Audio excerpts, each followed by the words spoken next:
నమస్తే, welcome to political strong. ఈ రోజు మనతో పాటు ఉన్న ప్రత్యేక అతిథి ఏలూరు వైఎస్ఆర్సీపీ ఎంపీ అభ్యర్థి కారుమూరు సునీల్ కుమార్. అతనిపై ప్రశ్నల వర్షం కురిపించడానికి, పారాచూట్ లీడర్ గా తనపై వస్తున్న ఆరోపణలకి సమాధానం చెప్పడానికి ఈ రోజు మన పొలిటికల్ స్ట్రాంగ్ లో ఉన్నారు సునీల్ కుమార్.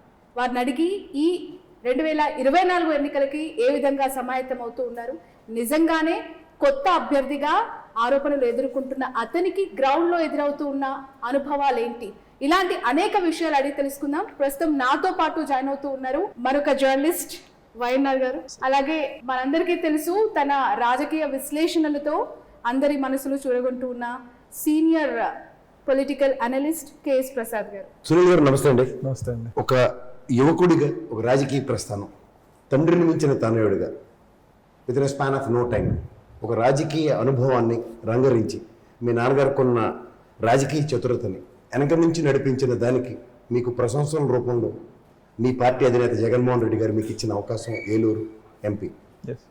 మీకు భౌగోళిక స్థితిగతుల మీద పూర్తి అవగాహన ఉందన్న విషయం నాకు బాగా తెలుసు, ఎందుకంటే మీ నాన్నగారి సక్సెస్కి your the warrior. Apart from that మీరు గ్రౌండ్లో మీరు కలిదిరిగి పనిచేస్తుంది మీ నాన్నగారు జడ్పీ ఎలక్షన్స్ దగ్గర నుంచి నాకు తెలుసు. అండ్ ఈ ప్రస్థానంలో మీకు ఎదురవుతున్న అనుభవాల కన్నా మీకు అక్కడున్న స్థితిగతుల మీద ప్రతి విషయంలోనూ మీకు ప్రభావితం చేసే అంశాలతో మీరు ముందుకెళ్తున్న ఈ రాజకీయ క్షేత్రంలో ఇవాళ మిమ్మల్ని ఎదుర్కోవడానికి చాలా రోజులు నానా తెప్పలు పడి మీ సామాజిక వర్గ ప్రతినిధిని వాళ్ళు తీసుకొచ్చో పారాచూట్ తీసుకొచ్చి కూర్చోబెడితే అసలు ఏమీ తెలియని రాజకీయ అనుభవంలో అతను క్షేత్రస్థాయిలో వాళ్ళ నాన్నగారితో పనిచేసి మొదలతో అయితే నాకు తెలియదు. అండ్ మీరైతే మీ నాన్నగారితో రాజకీయాల్లో ముందుండి ఆయన్ని నడిపించడానికి వెనక మీరు పడ్డ శ్రమ, ఆయన ఎలక్షన్ సక్సెస్ నాకు తెలుసు.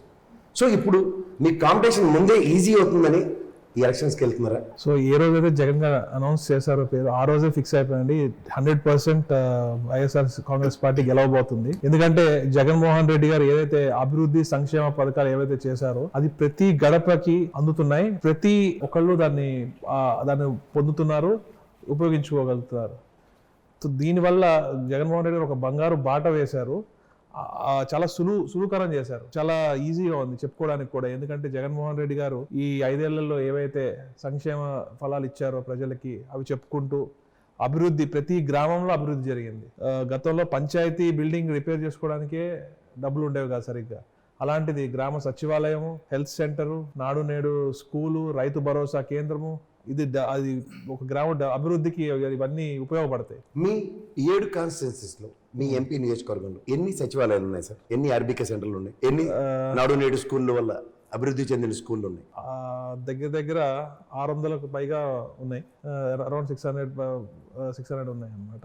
ఓకే, ప్రతి గ్రామంలో ఉన్నాయి. కొన్ని సచివాలయాలు అన్నీ కంప్లీట్ అయిపోయినాయి, కొన్ని అక్కడక్కడ మీకు వర్క్స్ జరుగుతున్నాయి, కొన్ని ఓపెన్ అవ్వని కొన్ని ఉన్నాయి, చాలా తక్కువ. బట్ దానికి రీప్లేస్మెంట్స్ కూడా ఉన్నాయి. బట్ ప్రతి చోట కూడా అభివృద్ధి అనేది అది కూడా ప్రజలకి ఉపయోగపడుతుంది. సచివాలయంలో ఏం కావాలన్నా కానీ అలానే వాలంటరీ వ్యవస్థ అనుసంధానం చేసి సచివాలయానికి ప్రతి ఒక్కళ్ళకి ఊర్లో మంచి జరుగుతుంది.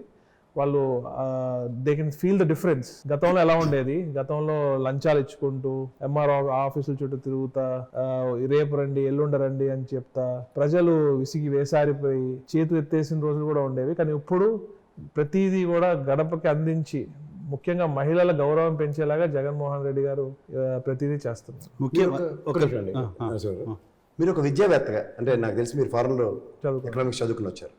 Business economics almost the same standards Nadu Nedu school పరివర్తనగాను అండ్ ఇంగ్లీష్ మీడియం స్కూల్స్ త్రూగా ఆ ఎన్హాన్స్మెంట్. ఎందుకంటే మీకు ఎంపీ ఎలక్షన్స్ కన్నా డిక్లేర్ చేయక మునిపే మీకు ఆల్రెడీ గ్రౌండ్లో క్షేత్రస్థాయిలో మీకు ఎదురైన అనుభవాల్లో ఒక మంచి అనుభవం ఒకటి చెప్పండి.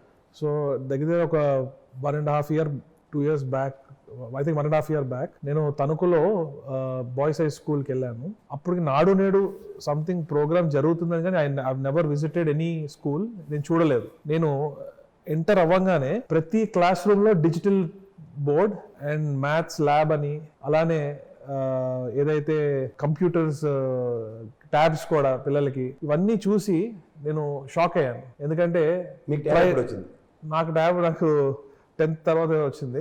ఇప్పుడు 8th క్లాస్ పిల్లలకే ట్యాబ్ ఇచ్చి అందులో బైజూస్ యాప్తో నేను చూశాను పిల్లలు కూడా ఎంత ఆడుతూ పాడుతూ చదువుకుంటున్నారు వాళ్ళు. నేను కొంతమంది మ్యాథ్స్ ల్యాబ్కి వెళ్ళడం జరిగింది. వాళ్ళు నాకు కూడా అసలు కొన్ని అర్థం కాని కూడా ఎంత స్పీడ్ గా చేస్తున్నారు అంటే అది కూడా నేను షాక్ అయ్యాను. గతంలో ఆ స్కూల్ దుస్థితి చాలా నార్మల్ గా ఉండేది, కొంచెం పెయింట్ అలా ఉండేది. అలాంటిది దాన్ని రూపురేఖలే మార్చేసి మళ్ళీ పిల్లలతో నేను భోజనం చేయడం జరిగింది. ఎక్సలెంట్ ఫుడ్ ఆ రోజు, ఎగ్ కానివ్వండి, ఫ్రైడ్ రైస్, వెజ్ బిర్యానీ కానివ్వండి, చిక్కీ కానివ్వండి.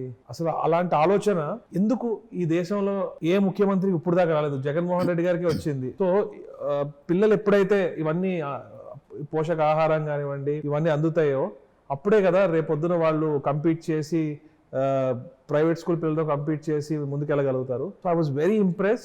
నేను అసలు జగన్మోహన్ రెడ్డి గారికి అంటే ఎప్పుడు ఇష్టమే, కానీ నేను ఈ నాడు నేడు స్కూల్స్ చూసిన తర్వాత అది ఇంకొక 100 రెట్లు పెరిగింది.